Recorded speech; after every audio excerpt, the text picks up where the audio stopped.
Hai, Assalamualaikum warahmatullahi wabarakatuh. Perkenalkan, nama saya Wahyudi Prasetya dari kelas 12 IPS, dan saya akan menjelaskan soal nomor 1 yang diberikan oleh Ustaz Irfan. Sebelum masuk ke pembahasan, ada 4 teori yang terkenal tentang masuknya Islam di Indonesia. Yang pertama ada teori Gujarat, yang kedua ada teori Arab, yang ketiga ada teori Persia, dan yang keempat ada teori Tiongkok.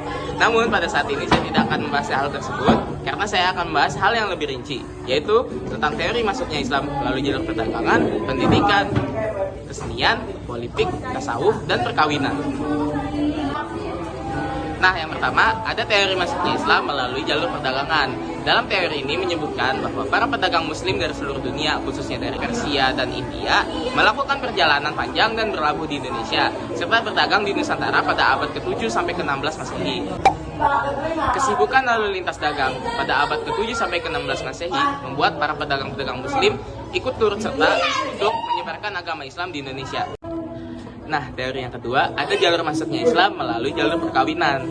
Jalur perkawinan ini lebih menguntungkan dan lebih cepat, apalagi perkawinan yang dilaksanakan oleh para kaum bangsawan, anak raja maupun adipati, karena mereka mempunyai pengaruh besar dan membuat proses masuknya Islam lebih cepat.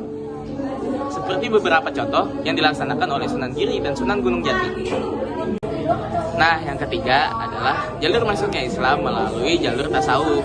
Tasawuf merupakan ajaran untuk mendekatkan diri dan mengenal Allah Subhanahu wa Ta'ala. Orang yang ahli di bidang ini disebut dengan sufi.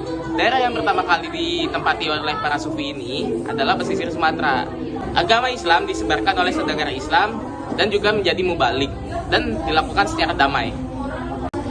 Nah, yang keempat, ada jalur masuknya Islam melalui teori pendidikan, yaitu dengan membentuk pondok pesantren yang digunakan dan diselenggarakan oleh para guru-guru, ulama-ulama, dan kiai-kiai. Seperti contohnya, pondok pesantren Sunan Ampel, yaitu dengan nama Ampel Denta.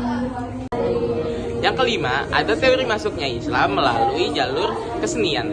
Seperti contohnya, Sunan Kalijaga yang mempertunjukkan kesenian wayang dan karcisnya cukup dengan 2 kalimat syahadat. Dan selain itu, proses islamisasi di Indonesia dipengaruhi oleh kesenian berupa seni sastra, seni rupa, dan seni kaligrafi, dan seni-seni lainnya.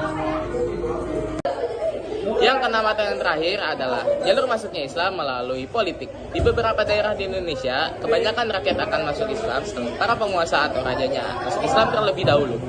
Pengaruh politik para raja atau para penguasa akan memudahkan penyebaran Islam di Indonesia secara demokratis.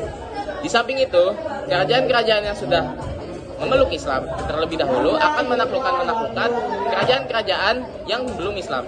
Dan secara politis, kemenangan kerajaan Islam akan menarik penduduk kerajaan non-Muslim menjadi masuk Islam. Sekian video dari saya, kurang lebihnya mohon maaf. Wabillahi taufiq wal hidayah. Wassalamualaikum warahmatullahi wabarakatuh.